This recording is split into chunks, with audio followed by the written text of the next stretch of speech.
Hello. I really did not want to come on, but I'm doing this for my own journaling purposes because I really don't have anything positive to say right now. But like I said, I'm doing this to journal for myself. Excuse me, it's Wednesday, the 20th. Yesterday was my brother's 56th birthday. So yesterday was a rough day for me. First day that I couldn't wish him a happy birthday. Anyway,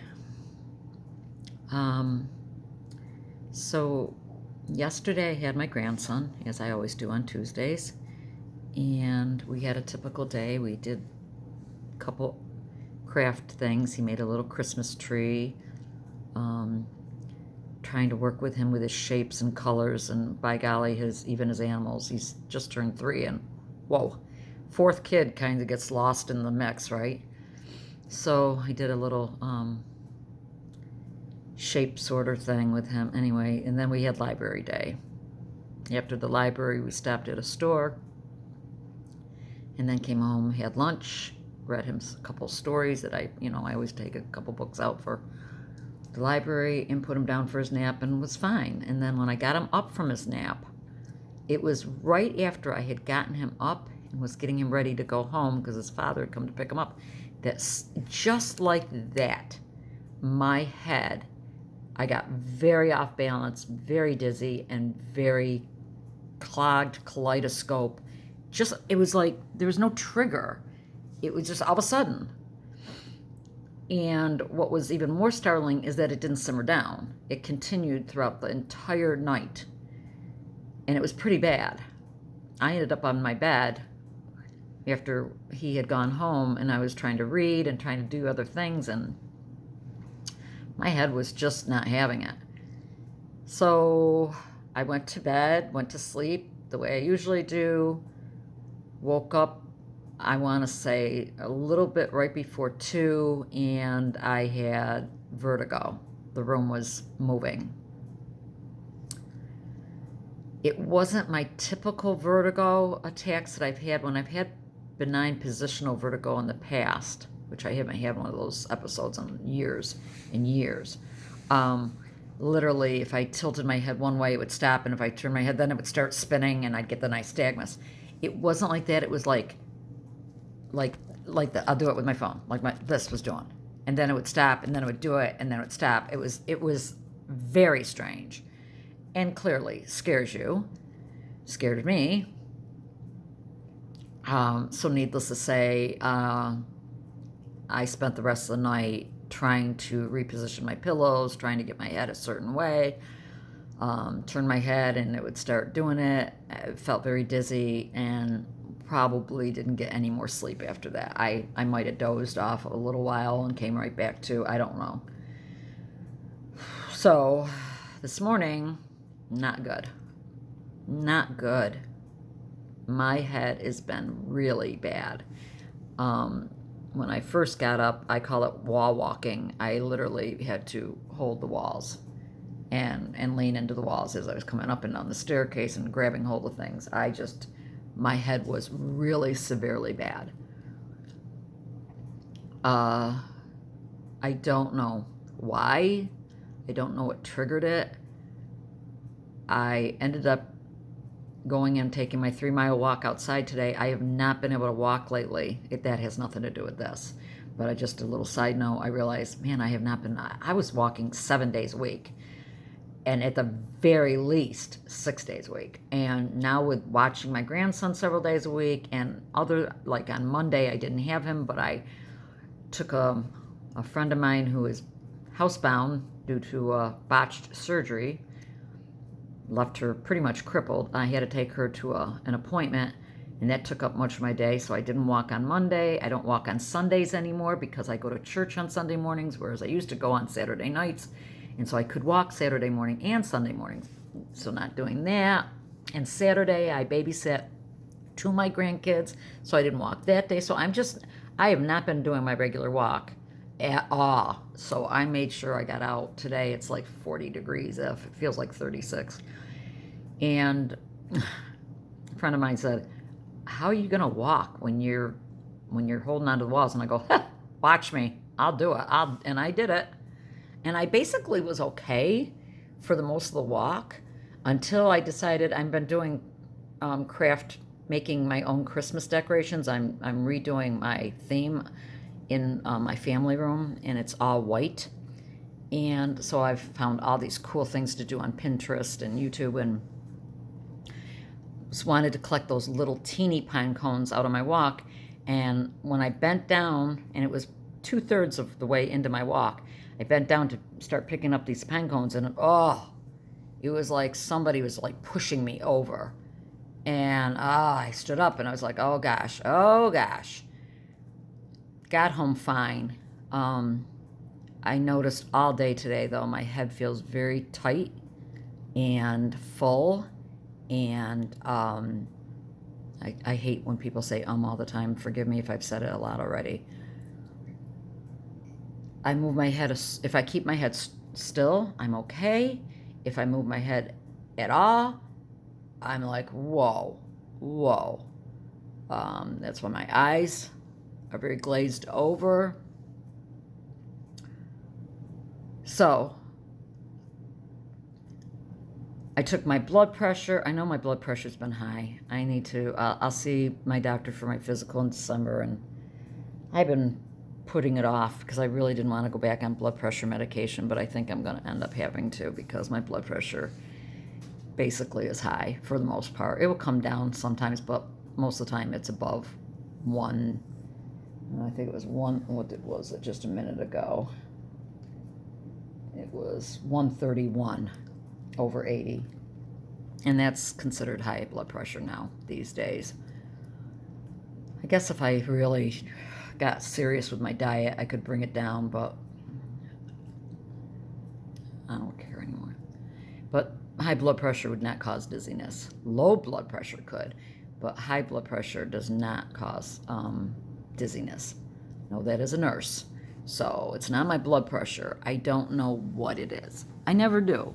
And why did it trigger like it did yesterday? Why all of a sudden was like something just hit me? I don't know. But like I said, I went ahead and went out on my walk and walked 3 miles. Thank you, God. I've cried twice today. I haven't done that other than crying over my brother. I've not cried over my health situation. I can't tell you last time I cried over my health situation. It's been months. But I cried this morning because last night was literally torture. I felt like I was being tortured. And it was so reminiscent of the old days. And I was like, oh man, don't want to go back to that nonsense. I'm thinking about attempting to go out to a store right now. Because I need to do things, get things done. And I have my grandson all day tomorrow. So I probably will go out to the store, and then when I come home, nuzzle up on my bed and read a book and for the rest of the afternoon and just take it easy. So let me show you 2 of the things I've already made. Now, I'm new at making these things. These are my first try. I'm sure if I did it a couple more times, I'd get way better, but these were my first shots at these things. And I don't have them lit, so you're probably not going to be able to see them very well. It's not very bright in here.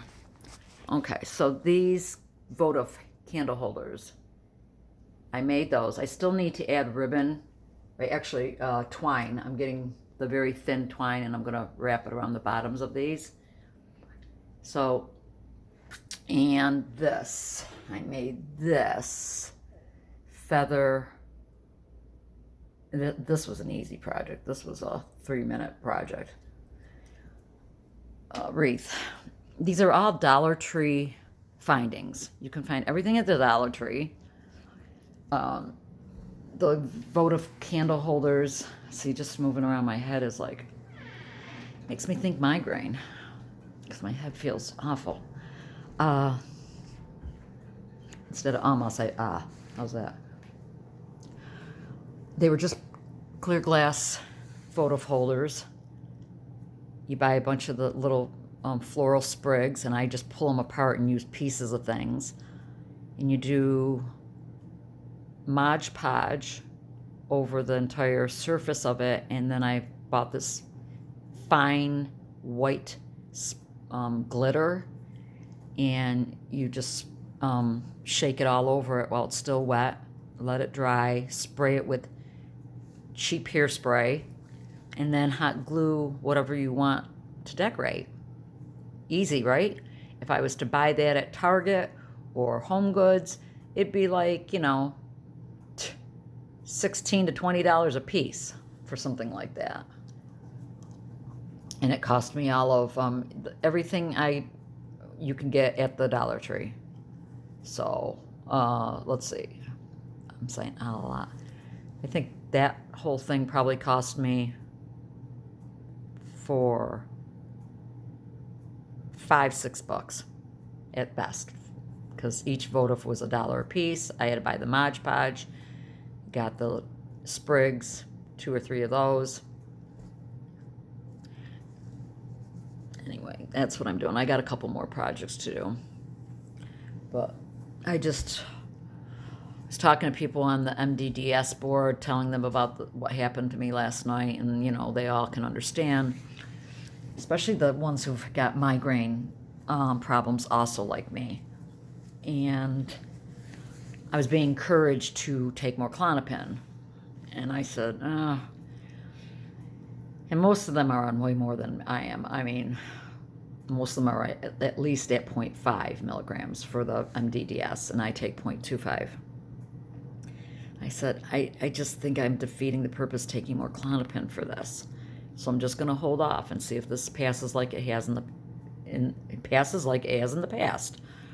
I'm hoping. I don't understand this, but it's not new.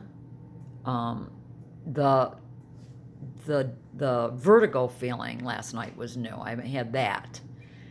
But the rest of this is not new. I've had this many, many times. So I'm just chronicling? Wow, I can't even talk. What's going on with me for future reference. Like I said, I'll probably end up going on a beta blocker when I see my doctor in December. And that might help me further with my getting off the Clonazepam, because they use beta blockers for anxiety and other issues. Who knows? I'd love to get off the rest of the Clonazepam. I just don't know if I'll ever be able to with the dizziness. I don't know if I'll ever be able to. And like I said, everybody was not everybody, but people were reaching out to me going, you probably should just take a little bit more Clonazepam today if you're feeling really bad. And last night, that's probably when you should have taken a little bit more, was last night when that was happening. And I said, I thought about it, but I haven't done that in a long time. Updosing a little bit, like a little smidgen. I've done that in the past, but I can't remember last time I did that. Probably sometime in the last summer I did it. I don't know. I don't remember last time I took a little more smidgen at night. So I did think about it several times, but I didn't do it. I just refused. I just sat there and suffered. Guess I'm a martyr, right? So, hope this finds you all well. Anyone who's decided to drop by, I appreciate you watching. As I said, yesterday would have been my brother's 56th birthday, and so it was a rough day for all of us. My sister and I talked quite a bit. She had a very hard day. It's still not real to me that he's gone, but we have got a lot of other birthdays coming up. First week of December, it's my third grandchild's 5th birthday, and then my younger daughter's husband's 32nd. I think he's turning 32. Then 2 days later, his birthday, he's turning 32. So that's the 7th and 9th of December. My birthday is a week before Christmas. My son's birthday's the 23rd, so that's next? It's this Saturday. We're talking about, but we'll celebrate it on Thanksgiving. That's what we always do. His birthday sometimes is actually landed on Thanksgiving, so we just make a tradition of doing his birthday on Thanksgiving every year since he was little. So we got those birthdays all coming up. And so a lot of entertaining, a lot of family getting together, and I'm gonna do it somehow. Okay? God bless, and maybe next time I come on I'll have better news.